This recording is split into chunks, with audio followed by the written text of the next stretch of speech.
Everything you are looking at right now might not actually be real at all. Not as a metaphor and not as philosophy, but as a genuine scientific possibility. Nobel Prize winners, theoretical physicists, and some of the most respected scientists alive take this seriously. In 2003, an Oxford philosopher published an argument that has never been successfully refuted by anyone. He said that one of exactly three things must be true about the universe we live in. Either almost all civilizations destroy themselves before developing technology advanced enough to create realistic simulations of minds, or almost all civilizations that reach that level choose not to run simulations for some unknown reason. Or we are almost certainly living inside a simulation that something else is running right now. Those are the only three options, and according to the math, there is no possible fourth choice. If even one advanced civilization anywhere has ever run a realistic simulation, the simulated minds vastly outnumber the real ones, which means statistically, the probability that you are one of the real minds becomes almost impossibly small. This is not a fringe theory held by people on the internet at 3 in the morning. Some of the most influential technology entrepreneurs alive have said publicly that the odds we live in base reality are 1 in billions. A prominent astrophysicist with one of the most recognized science careers in the world has said the probability is roughly 50-50. A Columbia University astrophysicist published research suggesting it is more likely than not that we are simulated. But here is where it stops being philosophy and starts being actual physics. The universe has a resolution limit called the Planck length, which is the smallest measurable unit of space that can exist. Below that scale, nothing exists. Not particles, not energy, not anything that physics can describe or detect at all. This is exactly how a simulation would work if it was designed to be efficient with processing power. You do not render what nobody is looking at, and you do not calculate what nothing can measure. The universe also has a hard speed limit in the form of the speed of light that nothing can exceed. In a real simulation, you would expect to find processing constraints exactly like this built into the system itself. And then there is quantum mechanics, which is the study of how reality behaves at the very smallest scales. Quantum particles do something that makes no intuitive sense in a non-simulated universe but is perfectly logical in a simulated one. They exist in multiple states at the same time until something observes them, and then they snap into one definite state. This is called the observer effect, and physicists have verified it in hundreds of controlled experiments over many decades. In a non-simulated universe, there is no obvious reason why observation alone would change the state of a particle at all. But in a simulation, it makes complete logical sense because you only fully calculate what is actually being observed to save processing resources. The universe appears to be doing exactly what a well-designed simulation would do to run efficiently on limited resources. Now, here is the part that most people find genuinely difficult to sit with after they hear it for the first time. We already build simulated realities ourselves, and they are getting more realistic at an exponential rate every single year. Video games in 1972 were two white rectangles hitting a square dot across a completely black screen.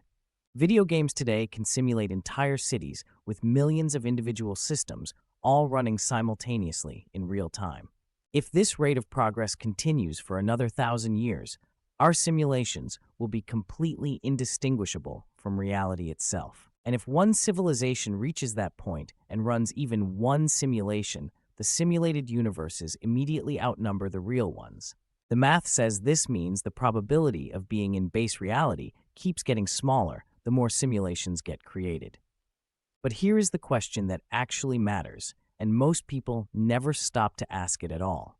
If we are in a simulation, does that actually change anything about the experience of being alive right now? The food you eat still tastes real to you, and the people you love are still real to you. The pain you feel is real, the joy you experience is real, and the choices you make have real consequences. Philosophers who study this consistently point out that being simulated does not make the experiences inside the simulation less genuine. A simulated consciousness is still a consciousness experiencing something fully real from the inside, regardless of what is running it.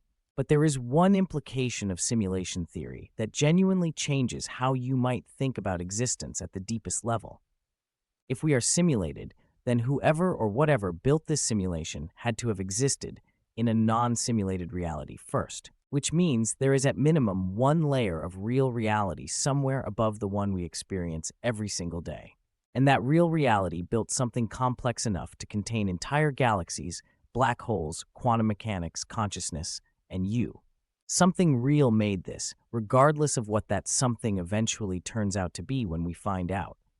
If simulated beings can also create their own simulations, there could be layers of nested realities stretching in both directions indefinitely, which means the word real might not mean what you have always assumed it means at all. Here is where scientists who take this seriously land after working through all of the implications carefully.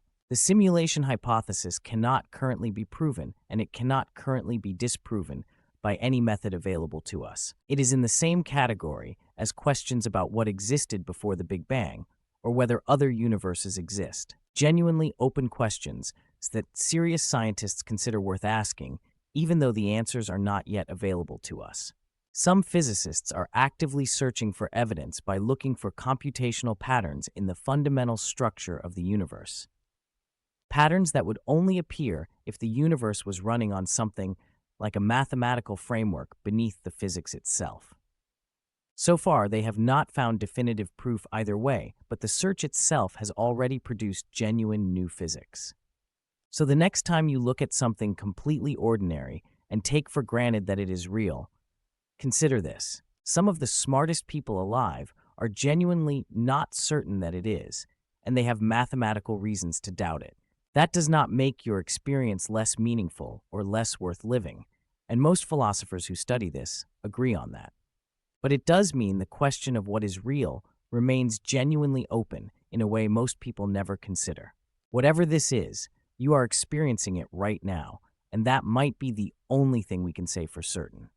Do you think we are living in a simulation, or does the idea seem completely impossible to you? Drop it in the comments below and let everyone know where you land on this.